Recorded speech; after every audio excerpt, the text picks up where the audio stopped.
Bismillahirrahmanirrahim. Assalamualaikum warahmatullahi wabarakatuh. Salam sejahtera untuk kita semua. Nama saya Muhammad Ridwan, mahasiswa Magister Pendidikan Bahasa Indonesia Universitas Tadulako. Kali ini saya tidak akan mewawancarai narasumber tentang bagaimana proses pemerolehan bahasa kedua, tetapi saya akan membahas sedikit tentang pengertian faktor serta karakteristik teori dalam proses pemerolehan bahasa kedua. Jadi sebelum saya akan membahas lebih jauh tentang pemerolehan bahasa kedua, studi paling awal tentang pemerolehan bahasa dimulai pertama kali oleh seorang ahli biologi berasal dari Jerman, yaitu Tiedemann pada tahun 1787. Studi ini bermula dari bagian studi umum perkembangan anak, kemudian diteruskan oleh Charles Darwin pada tahun 1877 yang mencatat perkembangan bahasa anak laki-lakinya. Pada akhirnya terus berkembang dan berkembang hingga sekarang, di mana di dalam pemerolehan bahasa dapat dikategorikan menjadi dua, yaitu pemerolehan bahasa pertama yang sering kita kenal dengan bahasa ibu. Pemerolehan bahasa pertama diperoleh anak pertama kali dengan cara meniru bahasa pertama kali di keluarganya. Jadi pada proses ini sang anak tanpa sadar bahwa dia mempelajari bahasa pertamanya. Setelah dia menguasai bahasa pertama, dalam proses selanjutnya sang anak ini pasti memerlukan komunikasi yang lebih luas. Oleh karena itu sang anak akan berusaha untuk belajar bahasa kedua. Jadi bahasa kedua diperoleh dengan cara dipelajari dengan sadar, berbeda dengan pemerolehan bahasa pertama. Pemerolehan bahasa pertama diperoleh sang anak tanpa sadar dari keseharian bersama keluarganya.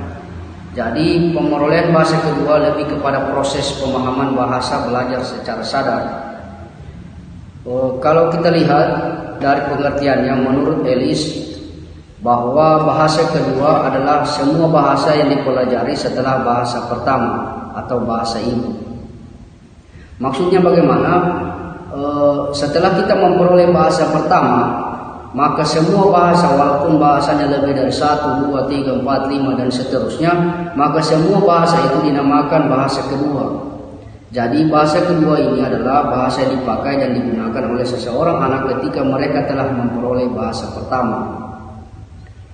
Kemudian banyak faktor yang mempengaruhi dalam proses pemerolehan bahasa kedua. Dapat kita lihat dari berbagai ruang lingkup seperti segi usia, inteligensi, kepribadian, emosi, sikap belajar, motivasi dan minat dan bakat. Mengapa usia merupakan karakteristik dalam pemerolehan bahasa kedua? Menurut Brown, ia membagi usia pembelajar bahasa kedua ke dalam 3 kelompok, yakni anak-anak, remaja, dan orang dewasa. Ia menyebutkan bahwa perbedaan antara anak-anak dan orang dewasa adalah masa pubertas, sedangkan kelompok remaja ia kategorikan sebagai masa transisi dari anak-anak menuju dewasa. Anak-anak hingga usia 11 tahun masih berada dalam fase perkembangan, sehingga aturan-aturan, penjelasan serta pembicaraan lainnya mengenai bahasa yang bersifat abstrak haruslah diberikan dengan sangat hati-hati. Mengapa demikian? Karena anak-anak sangat berpusat pada konteks, yakni memperhatikan tujuan bahasa secara fungsional. Maksudnya mereka tidak seperti orang dewasa yang sangat memperhatikan ketepatan, dan mereka juga belum mampu untuk memahami metabahasa yang dipakai oleh orang dewasa dalam menggambarkan dan menjelaskan suatu konsep. Jadi tugas kita sebagai seorang pengajar untuk membantu siswa menghalau rintangan-rintangan tersebut, misalnya dengan bersikap sabar dan suportif dalam membangun self-esteem siswa, dan sebisa mungkin menggali partisipasi oral dari para siswa, terutama siswa pendiam. Jadi ini tugas kita menjadi seorang pendidik. Kemudian masuk pada tahap remaja. Remaja merupakan usia transisi dari masa kanak-kanak menuju dewasa. Pada usia 12 tahun, kapasitas intelektual diperkaya juga dengan kemampuan berpikir operasional. Maksudnya sehingga persoalan yang kompleks dapat diselesaikan dengan pikiran logis. Sehingga secara teoritis materi linguistik yang bersifat metabahasa sudah dapat diberikan. Karena rentan perhatian semakin bertambah sebagai akibat dari kematangan intelektual. Kemudian masuk pada tahap remaja. Orang dewasa lebih mampu menangani aturan-aturan dan konsep-konsep abstrak. Jadi orang dewasa dengan kemampuan berpikir abstrak yang lebih berkembang, lebih mampu memahami sebuah segmen bahasa yang tidak terikat konteks. Maksudnya orang dewasa memiliki rentan perhatian yang lebih tinggi, meskipun saat mereka menghadapi hal yang secara intrinsik tidak mereka sukai. Kemudian masuk ke faktor yang kedua, inteligensi. Inteligensi ini atau tingkat kecerdasan merupakan kemampuan dasar yang dimiliki manusia. Ada anggapan bahwa anak-anak dengan inteligensi tinggi pasti lebih cepat berhasil dalam proses pemulihan bahasa kedua. Namun anggapan tersebut sepertinya kurang tepat. Menurut John B. Carroll mengembangkan teori tentang 4 kemampuan yang mempengaruhi kecerdasan pembelajar bahasa kedua. Yang pertama, teorinya phonetic coding ability. Maksudnya kemampuan ini berhubungan dengan kemampuan menganalisis perbedaan bunyi, menghubungkan suatu simbol dengan bunyi tertentu, serta menguasai hubungan tersebut. Kemudian teori yang kedua, grammatical sensitivity.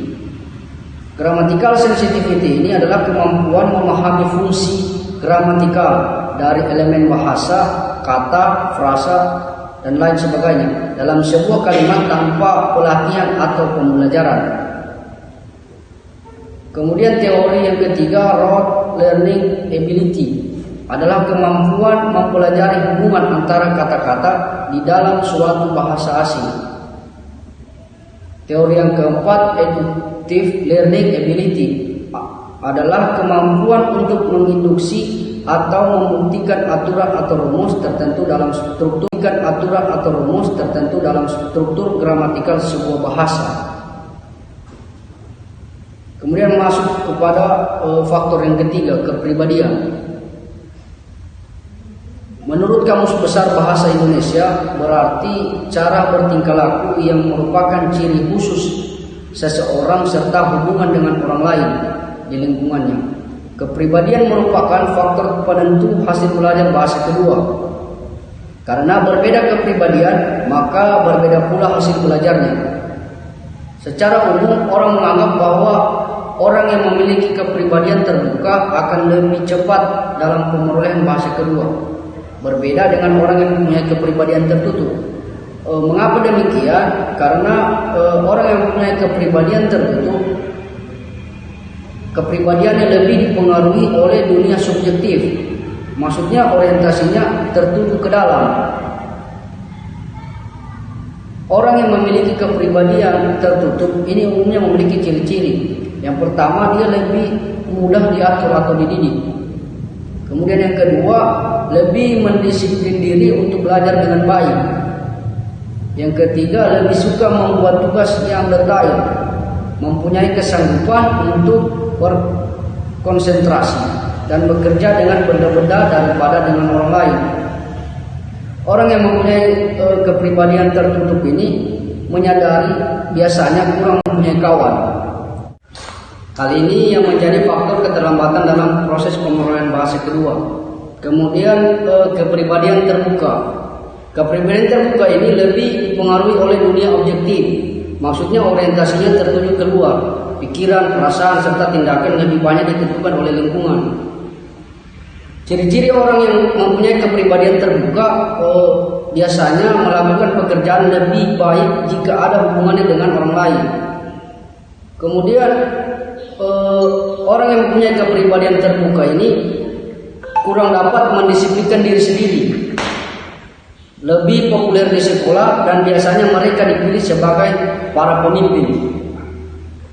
Dibandingkan dengan pembelajar yang mempunyai kepribadian tertutup, pembelajar dengan kepribadian yang terbuka akan lebih banyak memperoleh bahasa keduanya karena lebih banyak bergaul dan berinteraksi dengan orang lain, berbeda dengan orang yang mempunyai kepribadian tertutup. Masuk kepada faktor yang keempat, emosi. Secara garis besar, emosi dibedakan dalam dua bagian, yaitu emosi positif dan emosi negatif. Emosi positif ini emosi yang menyenangkan. Maksudnya bagaimana? Emosi yang menimbulkan perasaan positif pada orang yang mengalaminya, seperti emosi tentang cinta, sayang, senang, gembira, kagum, dan sebagainya. Beda dengan emosi negatif. Emosi yang negatif ini emosi yang tidak menyenangkan, yaitu emosi yang menimbulkan perasaan negatif pada orang yang mengalaminya. Contohnya seperti emosi sedih, marah, benci, takut, dan sebagainya. Jadi setiap individu pembelajar tentunya memiliki emosi yang berbeda-beda. Emosi seseorang pembelajar, khusus pelajar bahasa kedua, akan sangat dipengaruhi hasil belajar bahasa keduanya. Emosi positif dapat membantu pembelajar dalam mempercepat belajar bahasa kedua dan mendapatkan hasil yang lebih baik dibandingkan dengan pembelajar yang mempunyai emosi negatif. Pembelajar dengan emosi negatif akan memperlambat dalam proses pembelajaran bahasa kedua atau bahkan dapat menghentikan sama sekali. Masuk pada faktor yang kelima, sikap pembelajar. Setiap pembelajar bahasa kedua memiliki sikap yang berbeda-beda. Bahasa kedua yang dipelajarinya. Ada pembelajar yang bersikap positif terhadap suatu bahasa, ada pula yang bersikap negatif. Sikap dapat diartikan sebagai perbuatan yang didasarkan pada pendirian atau keyakinan. Ini menurut Kamus Besar Bahasa Indonesia. Sikap pembelajar terhadap bahasa kedua tentunya sangat dipengaruhi pada proses pembelajaran. Secara garis besar, sikap pembelajar terhadap bahasa kedua dapat dibagi ke dalam dua jenis, yaitu sikap positif dan sikap negatif. Sikap positif, pembelajar dengan sikap positif menganggap bahwa bahasa kedua yang dipelajarinya ini bermanfaat bagi dirinya. Hal ini membantu dalam proses pembelajaran bahasa kedua, berbeda dengan sikap negatif. Pembelajar dengan sikap negatif beranggapan bahwa bahasa keduanya itu merupakan bahasa yang tidak memiliki manfaat serta tidak memiliki prestis. Pembelajaran dengan sikap negatif tidak akan berhasil dalam proses pembelajaran bahasa kedua.